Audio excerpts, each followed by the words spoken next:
நேர்களே, மத்திய தரைக்கடல்ல இன்று காலை வரை நிலைமை மிக மிக ஒரு மோசமான சூழலை அடைந்திருக்கிறது என்பதுதான் உண்மை. ஏன் அப்படி நமது செய்தியில பார்க்க வேண்டி இருக்கிறதுன்னு சொன்னா,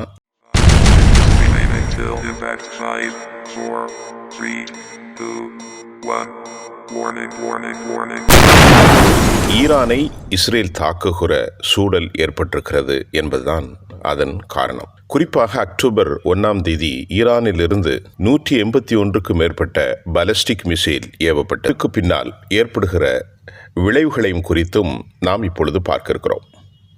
அதாவது, உலகத்தில் பெரும் வல்லமை கொண்ட நாடுகளாக பார்க்கப்படும் அணு ஆயுத என்ரிச்ட், அதாவது செறிவூட்டப்பட்ட யுரேனியம் கிட்டத்தட்ட 5.5 டன் அளவிற்கு தன் கையிலே வைத்திருக்கிற ஈரான் தற்போது அணு ஆயுதத்தை தயாரிக்கக்கூடிய வல்லமை கொண்ட ஒரு தேசமாக மாறியிருக்கிறது.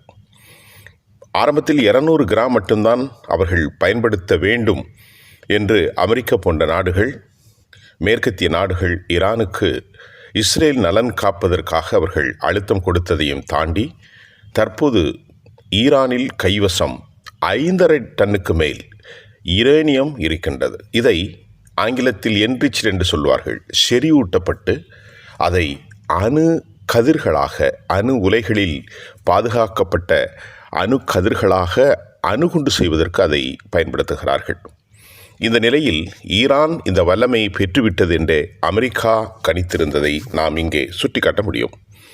இந்த நிலையில் அமெரிக்காவினுடைய தேர்தலில் தற்போது போட்டிகள் அதிகம் இருக்கின்ற நிலையில் அமெரிக்காவினுடைய தேர்தலில் வரக்கூடிய அதிபராக இருக்கக்கூடிய டொனால்ட் ட்ரம்ப் சற்றும் பொறுப்பில்லாமல் இஸ்ரேல் அதிபர் பெஞ்சமின் நெதன்யாகு விளைவுகளை பற்றி கவலைப்படாமல் ஈரானின் அணு உலைகள் மீது தாக்குதல் நடத்துவதற்கு உத்தரவிட்டார். ஆனால் இது ஒரு ஆபத்தான போக்கு.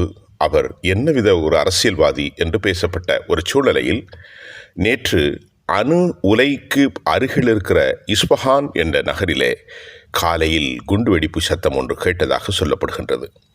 உண்மையில் IRGC இந்த குண்டுவெடிப்பை உணர்ந்ததாகவும் இது வழக்கமான இராணுவ பயிற்சியில் ஏற்பட்ட துப்பாக்கி சண்டைகள் என்பதை போன்றும் பயிற்சிகள் என்பதை போன்றும் சொன்னார்கள். உண்மையில் IRGC மறுத்திருக்கிறது. ஈரான் மீது எந்த தாக்குதலையும் இதுகாரம் அவர்கள் நடத்தவில்லை என்று Islamic revolutionary guards and corps தெளிவாக நேற்றைக்கு சொல்லியிருக்கிறார்கள். அதற்கு பின்பு ஈரானுடைய வெளிவிவகாரத்துறை அமைச்சர் மிக தெளிவாக, அப்பாஸ் அராகிச்சி தெளிவாக சொல்கிறார், நாங்கள் எந்த நிலைக்கும் எந்த எல்லைக்கும் செல்லக்கூடிய சூழலில் இருக்கின்றோம். எங்களை அவர்கள் கை வைத்தால் இதுவரை சர்வதேசத்தில் யாரும் பார்த்திராத, அன்பிரசன்டட், இதற்கு முன்பு நடந்திராத ஒரு பயங்கர செயல்பாட்டை புதிய வெப்பன் மூலமாக நாங்கள் தாக்க காத்திருக்கிறோம் என்று அப்பாஸ் அராகிச்சி தெளிவுபடுத்தியிருக்கிறார். அதை போன்று ஈரானிய நாடாளுமன்றத்தில் டெபுட்டி ஸ்பீக்கராக இருக்கக்கூடிய அலி நக்சத் இஸ்ரேலை கடும் எச்சரிக்கையை அவர் கூறியிருக்கிறார். நீங்கள் நேட்டோ படைகளாக இருந்தாலும் சரி, அமெரிக்காவாக இருந்தாலும் சரி, உன்னை காப்பாற்றுவதற்கு யாரும் இல்லை. உன்னை காப்பாற்றவும் அமெரிக்காவாலோ நேட்டோவாலோ முடியாது. எங்களிடத்தில் விளையாடினால் நிலைமைகள் மிக மோசமாக இருக்கும் என்று ஈரானுடைய டெபுட்டி ஸ்பீக்கர் அலி நக்சத் மிக கடுமையாக எச்சரிக்கை செய்திருக்கிறார். அப்பாஸ் அராகிச்சியினுடைய இந்த பேட்டியும் ஈரானுடைய டெப்டி ஸ்பீக்கர் அலி நகாட்சியினுடைய இந்த பேச்சும் தற்போது பெரும் பிரச்சனையை ஏற்படுத்தி இருக்கிறது.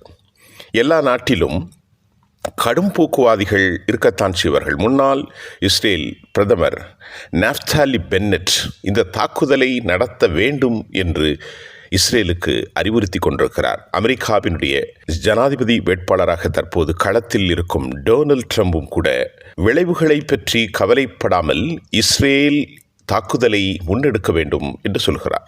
அதே சமயம் இஸ்ரேலுடைய எதிர்க்கட்சி தலைவர் யாயிர் லாபிட் இந்த தாக்குதலை நடத்துவதற்கு முன்பு இஸ்ரேல் சர்வதேச நாடுகளின் ஒப்புதலை பெற்ற வேண்டும். அதாவது சர்வதேச நாடுகளின் அனுமதியை பெறாமல் எந்த ஒரு நிலையிலும் ஈரானை இஸ்ரேல் தாக்கிவிடக் கூடாது என்று அவர் இன்று காலை அல்லது நேற்று மாலை இரவு கடும் எச்சரிக்கை விடுத்திருக்கிறார். அதாவது யாயிட் லாபிடுடைய இந்த கருத்து எதிர்க்கட்சியினுடைய கருத்தாக இஸ்ரேலில் இருந்து கொண்டிருக்கிறது. இதற்கிடையே அமெரிக்காவினுடைய சென்ட்ரல் இன்டெலிஜென்ஸ் ஏஜென்சியினுடைய சீப் வான் வில்லியம் பர்ன்ட் தனது கவலையை மிக கடுமையாக தெரிவித்திருக்கிறார். வில்லியம் பர்ன் தனது கருத்தில் அவர் சொல்லியிருப்பது இது சாதாரணமான விடயமாக நாம் எடுத்துக்கொள்ள முடியாது. நிச்சயமாக இது மிகப்பெரிய கவலை தரக்கூடிய விடயம் அல்ல. இஸ்ரேலுடைய இந்த நடவடிக்கை ஒரு ஆபத்தான போக்கை ஏற்படுத்தும் என்பதில் எந்த சந்தேகமும் இல்லை என்றும் CIA முன்னாள் தலைவர் வில்லியம் பர்ன் கடும் எச்சரிக்கை பகுதிகளில் எஞ்சிய மக்களை அவர்கள் கொத்து கொத்தாக குண்டை போர்த்து கொலை செய்கிற சம்பவம் நடக்கின்றது. பெஞ்சமின் நெதன்யாகு நிதானம் இழந்த போக்கில் இதுபோன்ற தாக்குதலை நடத்தி கொண்டிருக்கும் இச்சூழ்நிலையில் அவர்களுக்கு பதில் தரக்கூடிய அளவில் ஹிஸ்புல்லாவுடைய தாக்குதல்கள் மிக மிக மிக மிக கடுமையாக இருக்கின்றது. ஒரே நாட்களில் 100க்கு மேற்பட்ட புர்கான் மற்றும் குறைந்த நீண்ட தூர ஏவுகணைகளை அவர்கள் ஏவுகிறார்கள் என்பதுதான் முக்கியம். குறைந்த ஏவுகணைகளை குறைந்த தூரத்தை தாக்கி நீண்ட தூர ஏவுகணைகளை அவர்கள் தாக்கியது ஹிஸ்புல்லாவுடைய இந்த ஏவுகணை தாக்குதலை மட்டுப்படுத்த முடியாமல் ரெஸ்டோர் பண்ண முடியாமல் திணறியதாகவும் சர்வதேச செய்திகள் தெரிவிக்கின்றது. அதாவது ஹிஸ்புல்லாக்கள் வலிமையோடு போராடுகிறார்கள் என்பதையும் சர்வதேச நாளிதழ்கள் ஒன்றல்ல இரண்டல்ல பலவும் தொடர்ந்து தெரிவித்துக் கொண்டிருக்கிறது. தரைப்போரில் மிக பெரும் பின்னடைவை சந்தித்த IDF இஸ்ரேல் டிஃபென்ஸ் ஃபோர்ஸ் சில மில்லியன் மீட்டர் அளவுகள் கூட உள்ளே நுழைய முடியாமல் அங்குலமாக அவர்கள் போராடி கொண்டிருப்பதையும் அவர்கள் கொத்து கொத்தாக ஹிஸ்புல்லாவுடைய மலை பெரும் பகுதியிலிருந்து துல்லியமாக தாக்குதலுக்கு உள்ளாகி இருப்பதையும் சர்வதேச நாளிதழ்கள் சொல்லிக்கொண்டே இருக்கின்றது. அதே சமயம் இறப்புகள் அதிகமாக இருக்கின்ற ஒரு சூழ்நிலையில் இன்னும் அதிக இராணுவ வீரர்களை களத்திற்கு அனுப்புவதற்கு இஸ்ரேல் முடிவு செய்திருப்பதாகவும் செய்திகள் தெரிவிக்கின்றன. IDF எந்த ஒரு நேரத்திலும் ஹிஸ்புல்லாவுடைய ரிஸ்வான் படை வீரர்களோடு களத்தில் போரிட முடியாத ஒரு சூழ்நிலையில் பல பதட்டங்களை மத்திய கிழக்கு சந்தித்து கொண்டிருக்கிறது. CIA தலைவர் கடும் எச்சரிக்கை, அதே சமயம் எதிர்க்கட்சி தலைவர் லாயிடியாஃபிடைய எச்சரிக்கை, அதே போன்று CIA தலைவருடைய எச்சரிக்கையும் தாண்டி ஈரானுடைய ஸ்பீக்கர் அலியுடைய எச்சரிக்கை, அராகட்சியினுடைய எச்சரிக்கை, இப்படி பல எச்சரிக்கைகள் சென்று கொண்டிருக்கின்ற போது எதற்கும் கட்டுப்படாமல் தன் முடிவுகளை நிலைநிறுத்த அவர் முன்னெடுப்பாரானால் பெரும் சிக்கலைத்தான் சர்வதேசம் சந்திக்க வேண்டியது இருக்கும் என்பது உண்மையாகவும் இருக்கின்றது. ஆனாலும் கூட இடைநிலை செய்தியாக ஒன்று, படுகொலை செய்யப்பட்ட தலைவர்கள் 20 பேர் படுகொலை செய்யப்பட்டு விட்டாலும் எந்த நிலையிலும் ஹிஸ்புல்லாக்கள் தங்களுடைய படை அழுத்தத்தில் படை தாக்குதலில் அவர்கள் பின்னடைவை சந்தித்ததாக இல்லை என்றும் குரக்ஸ் தெரிவிக்கிறது. காரணம், தலைவர்கள் 20 பேர் அவர்கள் படுகொலை செய்யப்பட்டு விட்டார்கள். குறிப்பாக நசருல்லா படுகொலை செய்யப்பட்டிருக்கிறார், ஃபாத் ஷுக்கூர் படுகொலை செய்யப்பட்டிருக்கிறார், ஹசன் சஃபியுத்தீன் கூட தொடர்பு எல்லைக்கு வெளியே போய்விட்டதால் அவரும் கூட படுகொலை செய்யப்பட்டார் என்று சொன்ன போதும் கூட அவர்கள் தொடர்ந்து லட்சக்கணக்கான வீரர்களை வைத்து போராடி வருவதை நாம் பார்க்க முடிகின்றது. அதே சமயம் ஏன் அவர்களால் இப்படி போராட முடிகிறது என்று சொன்னால், லட்சக்கணக்கான வீரர்களை கொண்ட ஈரானிய படையில் சில 1 அல்லது 10 அல்லது 20க்கு மேற்பட்ட தலைவர்கள் மட்டுமே இருப்பார்கள். அவர்களை கொலை செய்து விட்டாலும் அவர்களுக்கு அப்பாற்பட்டு இந்த நிகழ்வுகளை களத்தில் நடத்தக்கூடிய சுரா கமிட்டி ஒன்று இருக்கிறது. அவர்கள் வழிநடத்துதலும் ஆயுத பரிவர்த்தனையும் மிக வல்லமையோடு ஹிஸ்புல்லாக்கள் செய்வதால் அவர்கள் இத்தனை தலைவர்களை இழந்த பின்பும் களத்தில் வலிமையாக போராட முடிகிறது என்பதுதான் சர்வதேச இராணுவ ஆய்வாளர்களின் கருத்தாக இருக்கின்றது. சின்வர் கொலை செய்யப்பட்டு விட்டார் என்ற தகவல்களை நாம் இல்லை என்று ஏற்கனவே ஒரு காணொளியில் வெளியிட்டோம். அவர் 10 பேப்பரின் மூலம் பேனாவை வைத்து எழுதி மனித கூரியர்களின் மூலம் அவர் அனுப்பி கொண்டிருக்கிறார் என்று 2 தினங்களுக்கு முன்பு நமது தொலைக்காட்சி ஒரு செய்தியை சர்வதேசத்தோடு இணைந்த ஒரு செய்தி வெளியிட்டோம்.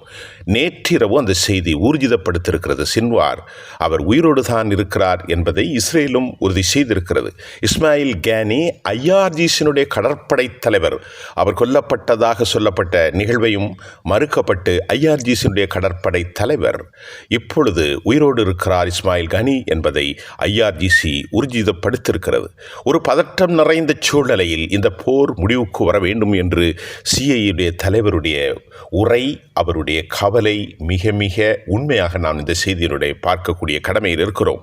எந்த நிலையிலும் சர்வதேசத்தினுடைய ஒப்புதல் இல்லாமல் தாக்கக்கூடாது என்று லாயிரியாஃபினுடைய கருத்து வரவேற்கக்கூடியது. ஏனென்று சொன்னால் இந்த போர் தொடருமானால் நீங்கள் நினைத்து பார்க்க முடியாத எந்த எல்லைக்கும் நாங்கள் தாக்குதலை நடத்துவோம் என்று ஈரானின் தேசிய தலைவர்கள் தொடர்ந்து பேசி வருவதும் அந்த எல்லை பகுதியை தாண்டி மத்திய கிழக்கில் பெரும் பதட்டம் நிகழ்கிறது.